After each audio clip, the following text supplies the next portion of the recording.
Hi guys, so thank you for joining me on my channel again. As you can tell, today's video is going to be somewhat different to the stuff that I have posted on the channel before, and I've been wanting to do this video for quite some time where I'm talking directly to you, but you're just going to have to bear with me because obviously this is brand new for me and I am a little bit shy right now, as you can probably tell. I can't stop smiling. So you're just gonna have to bear with me, and hopefully, you know, the more that I do it, the more this whole thing is gonna come a lot more natural to me and I can be a lot more of myself on camera, sort of thing. So in the meantime, just kind of bear with me and hopefully we'll get there soon enough. But you know, practice makes perfect at the end of the day, doesn't it? So yeah, so as you can tell, this isn't a pick a card reading. What I've been wanting to talk to you guys about for a while is something that has been becoming more of a prominent part of my spiritual practice anyway.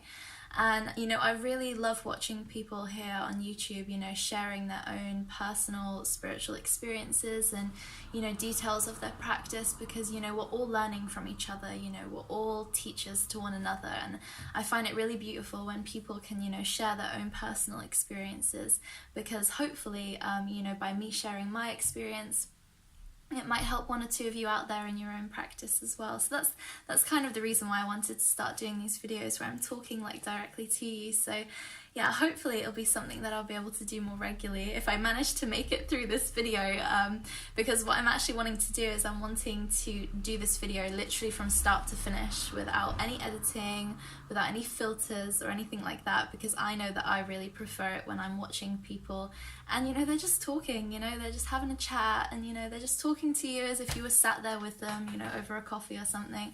I personally really like that, and I like that it's not, you know, over edited or filtered or anything like that. It's just real and it's raw. So so yeah, I'm gonna split this video, I guess, into 3 parts. So the first bit, which will only take like a minute, is I'm just gonna basically explain the difference between the spirit of the rattlesnake and the spirit of the snake, because they are slightly different from one another, and the medicine that they offer, although there is a lot of overlap obviously because they're essentially the same species, there is a slight difference in sort of their specialties, if you will, but there is a lot of overlap. So I'll just kind of define the difference between them, and that will make a lot more sense as to, you know, the next bit, which is where I'm going to basically talk you through my own personal experience and what I experienced during meditation when I was connecting with this spirit, when I was connecting with this energy, and actually tell you like physically what it was that I saw, what it was that I felt, what it was that I experienced. Because one of the reasons, again, why I've wanted to do this video is because, well, I personally have quite a few friends who have just recently started out on their own spiritual journey, which is beautiful.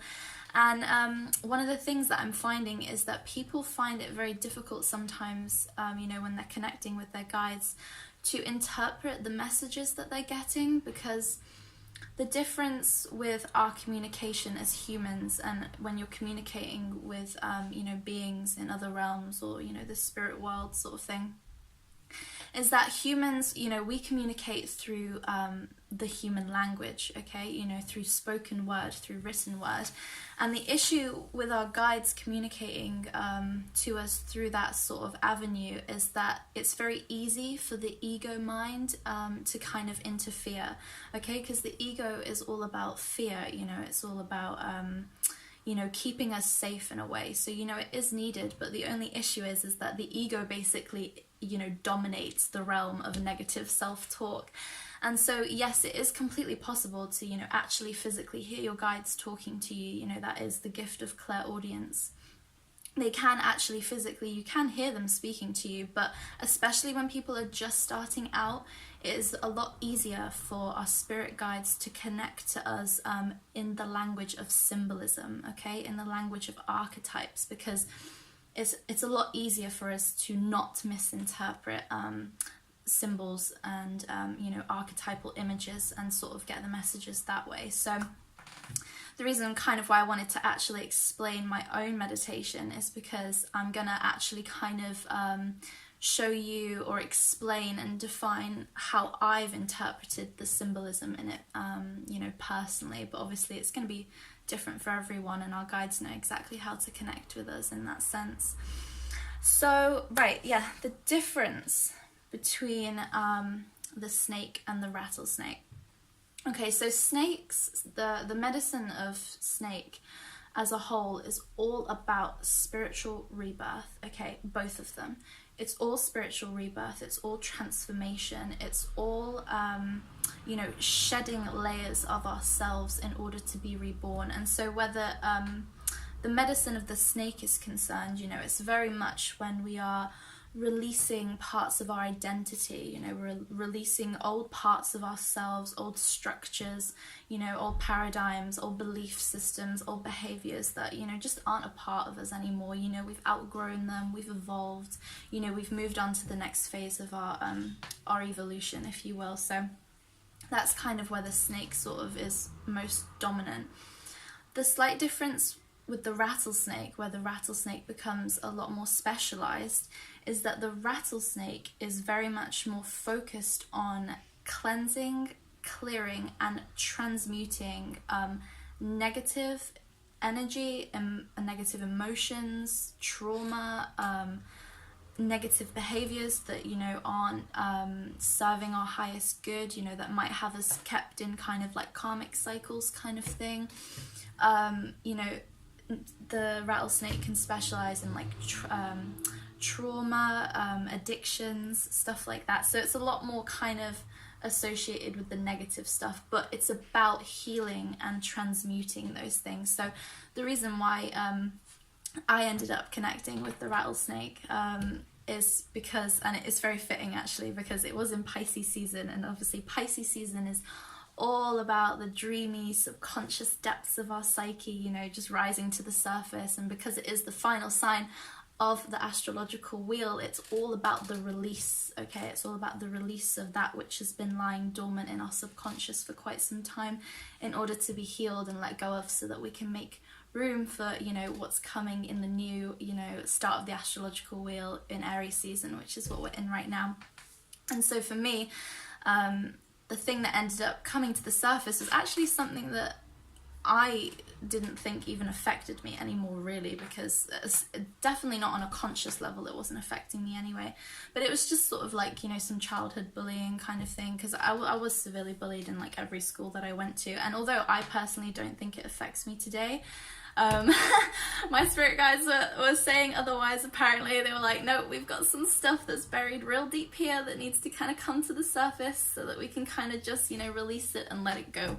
So that is sort of the reason why I ended up personally working with this spirit. So now for the next part, now for the, you know, where we get real raw and nitty gritty. So I've got some notes with me because I did the meditation, God, it must have been about a month ago now. So I found my notes on it. So I'm going to probably have to keep kind of referring to it, because obviously it was quite a long time ago, and just because I want to be able to remember exactly what it was that I sort of saw and felt. So so obviously before I started the meditation, you always state your intention, you know, why it is that you're wanting to connect and who it is that you're wanting to connect to, so that, you know, your consciousness is kind of guided in that direction. So the meditation started, I was in a forest, sorry, the church bell's going off. I was in a forest, and the forest was quite dark. It was very foggy, it was quite cold. I wasn't frightened or anything, but here already we have symbolism, okay? So, you know, the first place that you end up when you go into these visualizations is always reflective of the internal landscape of the area that you are working with, okay? So when we're in the forest and when it's cold and when it's foggy, instantly I know that I am going somewhere that is quite, it's quite deep. It's quite a deep part of my own subconscious. It's quite a deep part of my own psyche, okay? So already there's some symbolism in that sense. And so, you know, I'm just walking, you know, because we always have to travel in our visualizations in order to make that bridge, in order to make that connection. And so I'm walking and I get to, you know, what looks to be kind of like a tent, but a tent that is kind of attached to the side of a mountain kind of thing. I'm sorry, I'm stripping on camera there. I do apologise.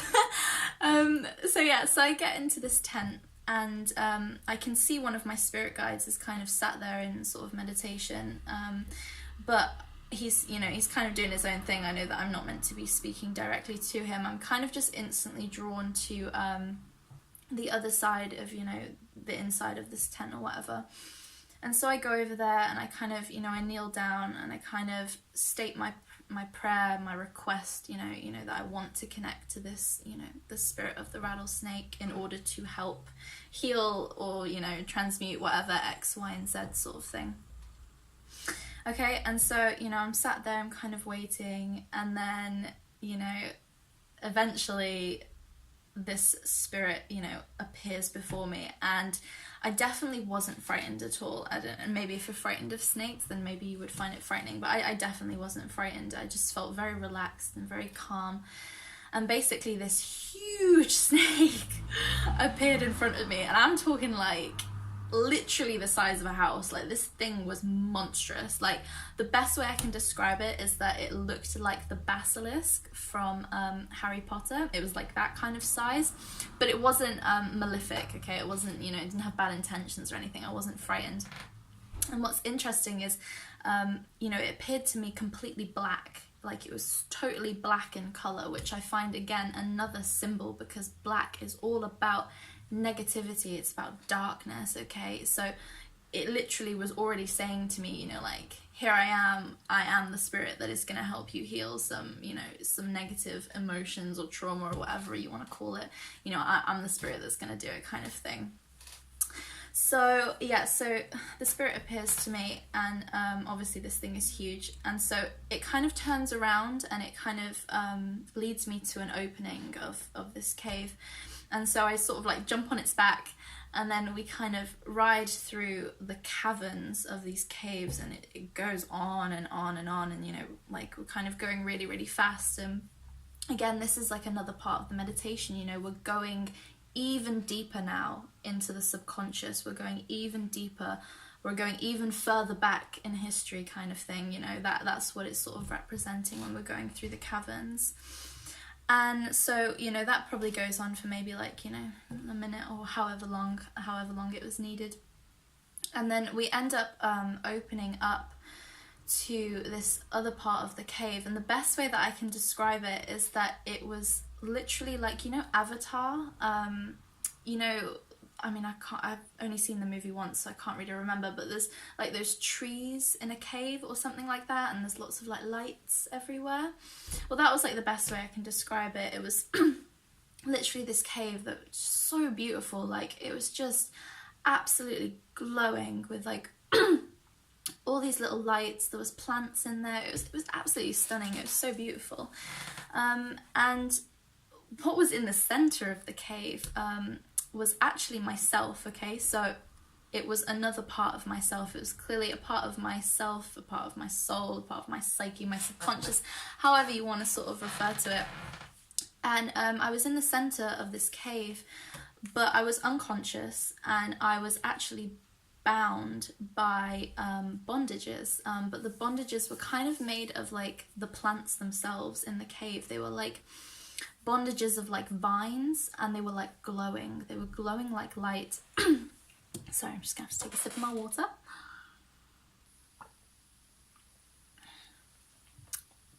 So yeah, these bondages were sort of like glowing around me, and what was next to me was this huge stone with a sword in it, okay? So instantly we obviously think of the sword of Excalibur, okay? And obviously the pulling of the sword of Excalibur is literally like symbolic of reclaiming one's power, reclaiming one's sovereignty, or sovereignty, however you say it, kind of thing. You know, it's a reclamation of our inner power, our spiritual power. So I already instantly knew what I needed to do. So I walked over to this, you know, sword in the stone, sword in the stone, if you will. And I pulled this sword and I just chopped the bondages that were sort of like tying me to whatever it was that I was tied to.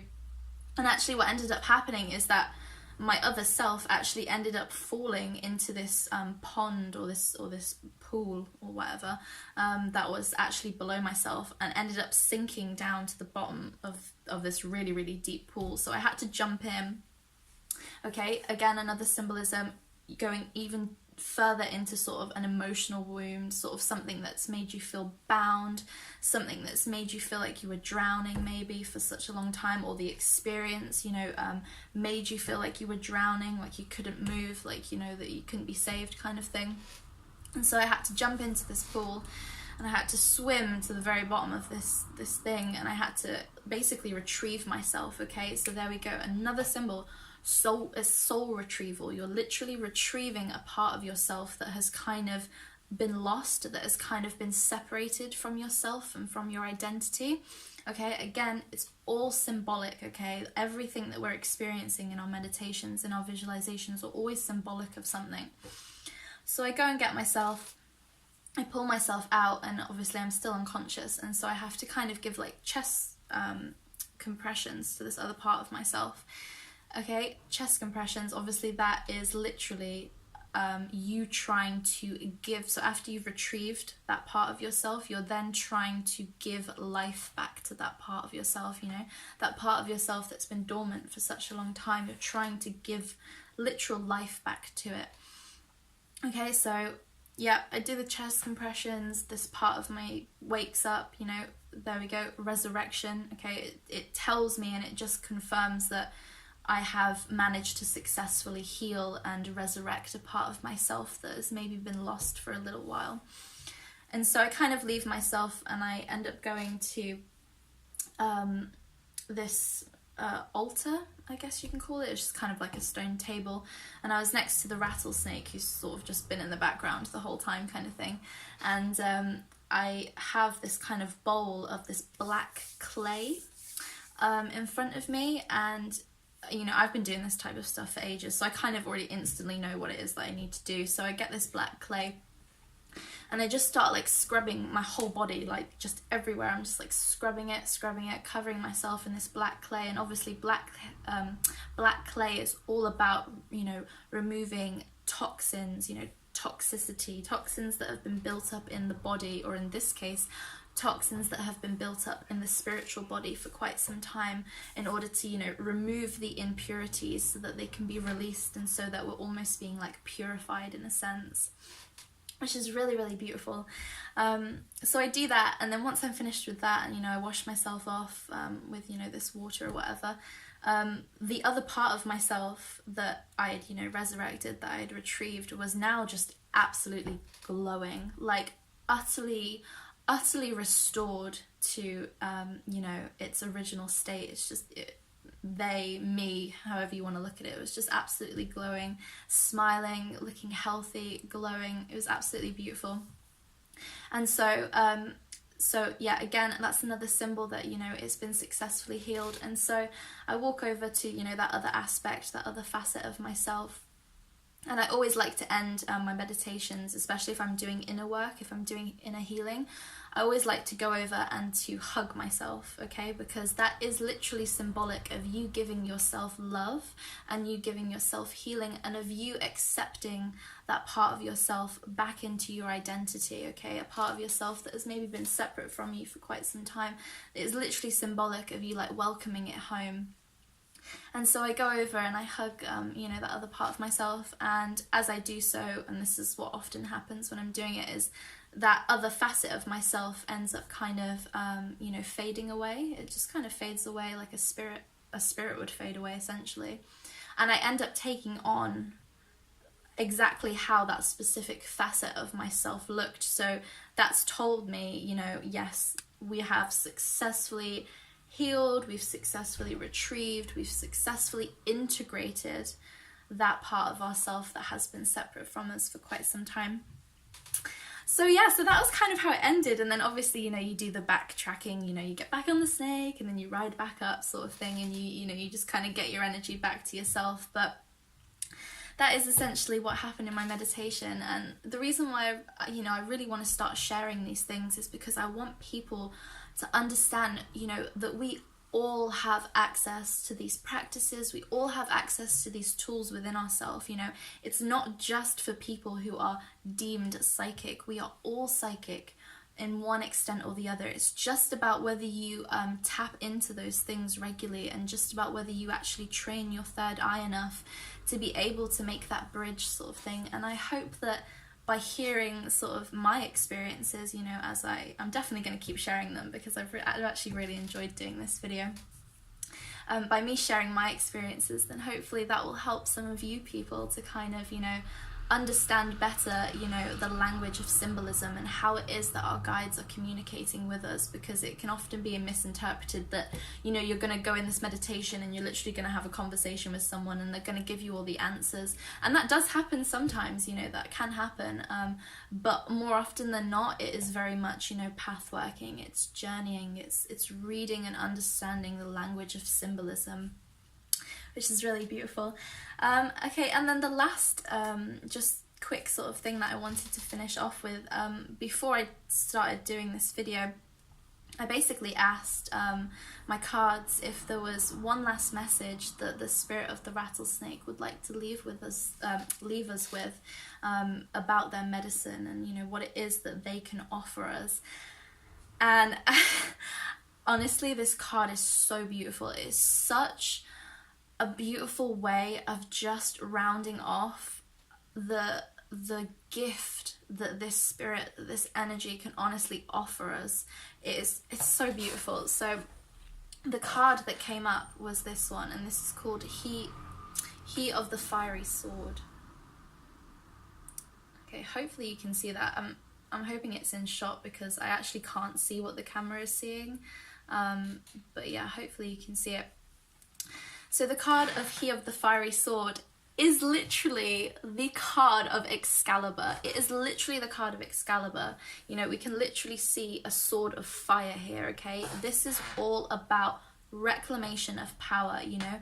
Because when we experience, you know, trauma, or, you know, we fall into addictions or just negative behaviors that hinder our growth, that hinder our soul evolution, you know, we're literally giving away our power to these things, you know, we're not whole, you know, we're giving away an aspect of ourselves, and so it weakens us, it weakens our sense of identity. And so this is such a beautiful way to just kind of like round it off completely and just really kind of ram home, you know, just how much working with this spirit can really offer you a reclamation of your own power. It can restore your own strength, your own inner strength, and your own, you know, kinghood or your own queenhood sort of thing. And oh, beep, that's a yes, that's a definite yes, sign from spirit right there, like beep beep, yep, that's right.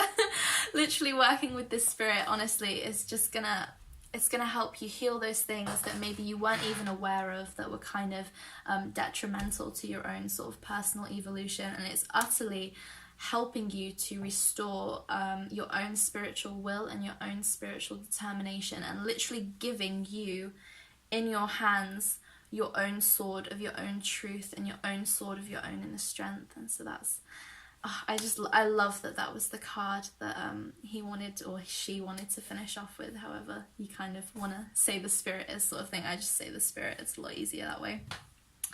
So yeah, so I really hope that you enjoyed this video. I actually really enjoyed it. It went much better than I had expected. So I'm definitely gonna do some more of these talking videos in the future.